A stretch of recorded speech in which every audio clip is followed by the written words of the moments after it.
Al-Mu'min itu maha mengamankan, aman kita. Al-Mu'min, Al-Muhaimin, maha memelihara. Al-Aziz, maha perkasa. Al-Jabbar, itu kan yang nama Abdul Jabbar. Allah maha Jabbar, mengutus malaikat pelindung manusia, namanya Abdul Jabbar pula. Ya Jabbar Al-Mutakabbir, Subhanallahi amma yushrikun.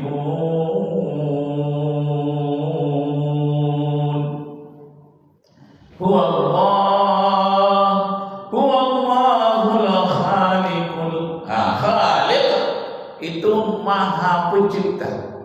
Khaliqul Bari'ul Musawwir, lahul asmaul husna. Nah, yang disebutkan itu tadi itu Al-Jabbar, Al-Qudus, itu Al-Muhaimin, itu adalah asmaul husna. Disebutkan di dalam surat Al-Hasyr, surat 59 ayat 18 sampai 24. Nah, itu ayatnya. Jadi ketika ayah saya melepas saya, nak usah mantra-mantra. Walaupun pamanmu itu dukun besar di sini, katanya tidak usah pakai mantra-mantra kalau mau pergi merantau jalan kemana-mana, mohon perlindungan, baca sajalah ayat ini. Apa ayatnya itu ya? Ayatnya adalah surat Al-Hasyr, ayat 18 sampai ayat 24. Saya baca dari kecil, dari SD saya sudah hafal. Al-Hasyr ini ayat 18 sampai 24. Huwa Allah, huwa Allahul Khaliqul Bari'ul Musawwir, lahul asmaul husna, yusabbihu lahu ma fis samawati wal ardh, wa huwal azizul hakim. Hakim itu artinya bijaksana. Allah lah yang maha bijaksana. Dalam memberikan hukuman dia adil, dia maha bijaksana. Maka orang yang bijaksana dalam menetapkan hukum disebut dengan hakim. Istilah lain dari hakim itu qadi. Qadi, orang yang memutuskan perkara. Hakim ya. Jadi dalam Islam ini banyak unsur istilah. Pengadilan, adil. Bahasa Indonesia tidak ada adil. Jadi tidak ada. Adil itu hanya ada di dalam bahasa Al-Quran. Begitulah. Al-Quran itu memberikan perbendaharaan bahasa kepada bangsa Indonesia agar bersikap adil, bersikap melindungi. Karena itu Islam mudah diserap oleh bangsa Indonesia pada abad yang ke-7, 8 sampai abad yang ke-13 gencarnya masuk Islam ke Indonesia. Kenapa? Karena memberikan ilmu pengetahuan yang bangsa Indonesia sebelumnya tidak punya tentang adil. Jadi nenek moyang kita dulu di Indonesia sebelum datangnya Islam, ada yang agama Hindu kita ini nenek moyang kita, ada yang beragama Buddha, ada agama Pelbegu, ada agama Pamena di Sumatera Utara, ada yang percaya kepada roh nenek moyang saja, bermacam-macam. Ada yang percaya kepada benda-benda yang mempunyai kuasa, ada yang menyembah roh nenek moyang. Itu sebelum datang Islam.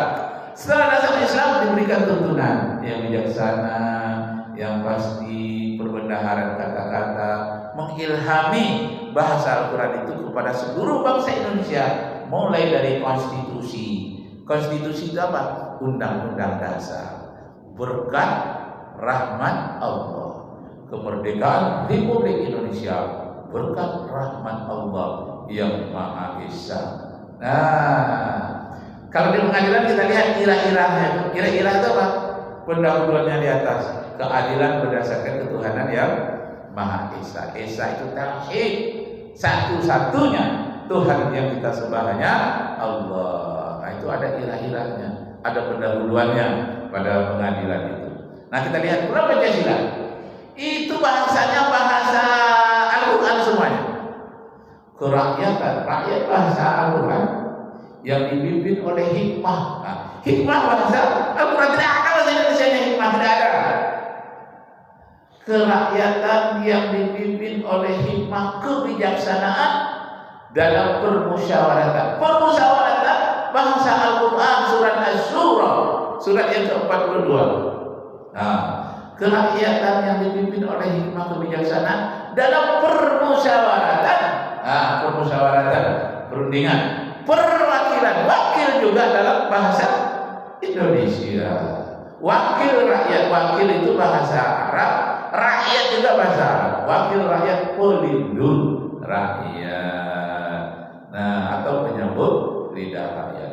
Betapa hebatnya Islam datang ke Indonesia, memperkaya khazanah keilmuan, memperkaya khazanah spiritual beribadah. Banyak khazanah-khazanah lainnya diberikan oleh Islam. Nah, untuk kita ketahui bahwa dahulunya Pancasila yang pertama itu adalah ketuhanan dengan melaksanakan syariat Islam bagi pemeluk-pemeluknya. 7 kata itu dicoret, tinggallah ketuhanan yang Maha Esa. Terhapuslah, tapi yang terhapuskannya tulisannya. Di dalam hati umat Islam tetap ketuhanan yang Maha Esa dengan melaksanakan syariat Islam bagi para pemeluknya. Nah, terakhir, berapa menit lagi Pak? Ada 5 kaidah dasar pemahaman fikih. Yang pertama, semua perbuatan tergantung dari niat. Apa saja, mau haji, mau puasa, mau sedekah, mau bersuami istri, mencari menantu, semuanya adalah niat. Kalau niat baik, terhitung sebagai ibadah. Nah, itu kaidah pokok itu. Yang kedua, keyakinan tidak dapat disingkirkan dengan keraguan-keraguan. Lah yakin berwudu dari rumah, datang keraguan-keraguan mau masuk masjid. Tadi saya berwudu atau tidak? Sudah tuh yakin kita. Kalau kita yakin sudah berwudu, dah berwudu itu. Keraguan-keraguan itu hanya gangguan setan. Jadi itu disebut dengan yang syak itu keraguan-keraguan. Al-yakinu yazulu syak. Keyakinan itu menghilangkan seluruh keraguan-keraguan. Yang ketiga adalah kesulitan mendatangkan kemudahan. Apa-apa dalam hukum Islam terasa satu sulit, akan Allah berikan hukumnya kemudahan.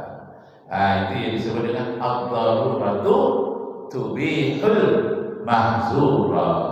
Dalam keadaan darurat, hal yang semulanya sempit, susah, itu dibolehkan. Dalam keadaan banjir, seorang wanita gadis cantik hanyut, tolong, dia tidak berpakaian, datang Pak Nasution, tak boleh, harus tutup aurat dulu. Tidak, dibolehkan, walaupun dia tidak tutup aurat, selamatkan saja, boleh lihat auratnya, nggak apa-apa waktu itu, tapi janganlah sampai mesti lihat juga, enggak, tutupi, hanya waktu dalam keadaan darurat. Ad-daruratu tubihul mahzura.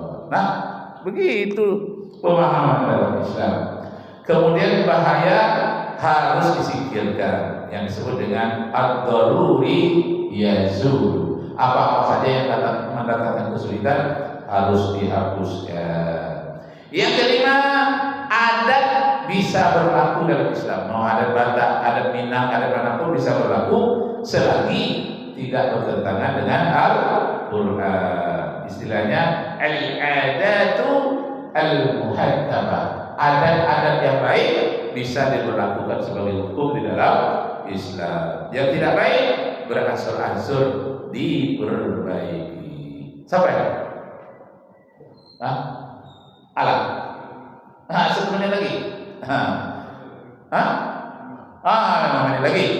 Nah, bagaimana kalau adat menurut Islam itu jatuhnya kepada anak laki-laki, tapi di Sumatera Barat jatuhnya kepada anak perempuan? Apakah itu haram? Tidak.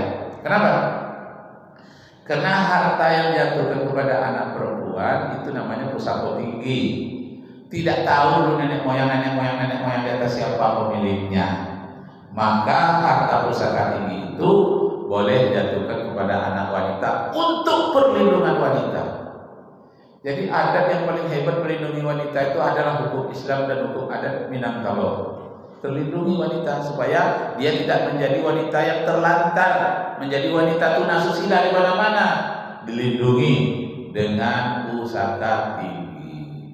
Pusaka tinggi itu boleh dijual apabila mayat terwujud di tengah rumah, gadis-gadang yang tak berlaki, tak perlu suami, dan apabila ada rumah yang bocor atau sesuatu yang harus dibangun secara cepat atau hutang piutang yang sangat mendesak, itu baru boleh. Jadi pusaka tinggi ini tidak dituntut untuk mewariskan kepada anak laki-laki karena tidak tahu yang punyanya dulu, yang diwariskan. Tapi yang mana yang diwariskan kepada anak laki-laki yang dibagi menurut hukum Islam ialah harta pendapatan di luar pusaka tinggi, misalnya pergi merantau, lalu dapat kekayaan, punya rumah makan 2, punya mobil 5 misalnya. Ini namanya pusaka rendah. Jadi ada pusaka tinggi, ada pusaka rendah. Yang rendah ini yang dibagi menurut faraid, hasil pencarian suami istri. Sedangkan pusaka tinggi tadi nenek moyang bukan pencarian suami istri. Suami istri sudah ada saja dari nenek moyang dulu sudah ada di rumah gadang itu. Maka dia tidak bisa diwariskan kepada anak, boleh memakai hukum adat. Jadi hukum adat yang tidak bertentangan dengan Al-Quran bisa dipakai. Nah begitulah Islam itu kesempurnaannya, mampu menampung hukum adat yang manapun selagi tak bertentangan dengan Al-Quran dan hadis. Masya Allah. Kesimpulannya disebutkan dalam kata al-adatu al-muhakkamah, adat yang baik dapat diperlakukan sebagai hukum. Kenapa? Islam itu hukumnya luas dan luas. Luas itu artinya sangat banyak. Luas ini artinya lentur, tidak tegang, ada sifatnya bertoleransi. Umpamanya orang yang dibunuh, seorang bapak dibunuh oleh seorang anak, tapi dibunuhnya itu dia tidak sengaja atau sengaja karena dia emosi waktu itu tak bisa mengontrol dirinya, terbunuh seorang bapak, maka hukuman bagi dia adalah hukuman bunuh pula. Harus dibunuh dia karena an-nafsu bin nafsi, yang menghilangkan nyawa orang hukumannya harus hukuman nyawa juga, dia hilang. Tetapi saking lenturnya di antara keluarga, umpamanya ada 17 orang, anak dari ayah dari cucunya, di antara 17 orang tadi ada satu saja yang memaafkan. Kami maafkan engkau wahai pemuda atas atau ayah kami yang meninggal itu, tak sampai hati kami membunuh kamu, karena jadilah ayah saja, ayah kami yang terbunuh, itu sudah takdirnya, biarlah engkau tidak terbunuh. Nah ada seorang saja yang memaafkan, tak dijatuhkan hukuman mati kepada orang itu, padahal itu hukum pidana. Kalau di dalam hukum barat dan hukum pidana itu tidak ada relasi, hukuman penjara ya penjara, hukuman mati ya mati. Tapi dalam Islam dan hukuman mati sekalipun ada pemaafnya, tak jadi di hukuman mati, hanya bayar denda yang disepakati. Nah, Bapak Ibu kaum muslimin yang berbahagia, begitu indahnya hukum Islam. Wa man lam yahkum bima anzalallah fa ulaika humul kafirun. Siapa yang tidak berhukum kepada hukum Allah, dikhawatirkan dia menjadi kafir. Arju minkum afwan in wajadtum fiha khata'at. Mohon maaf atas segala kesalahan, yang benar dari Allah, yang salah dari saya pribadi sendiri. Walillahi taufiq wal hidayah. Wassalamu alaikum warahmatullahi wabarakatuh. Alhamdulillah. Sampai waktu Ustaz? Sampai? Alhamdulillah. Alhamdulillah, terima kasih kepada Ustaz dan juga dosennya. Mudah-mudahan bermanfaat bagi kita semua. Amin ya rabbal alamin. Demikian, assalamualaikum warahmatullahi wabarakatuh. Waalaikumsalam warahmatullahi wabarakatuh. Ada bunyi loncengnya?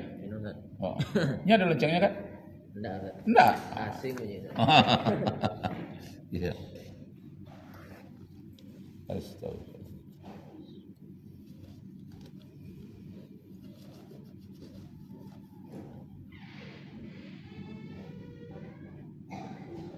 Astagfirullah.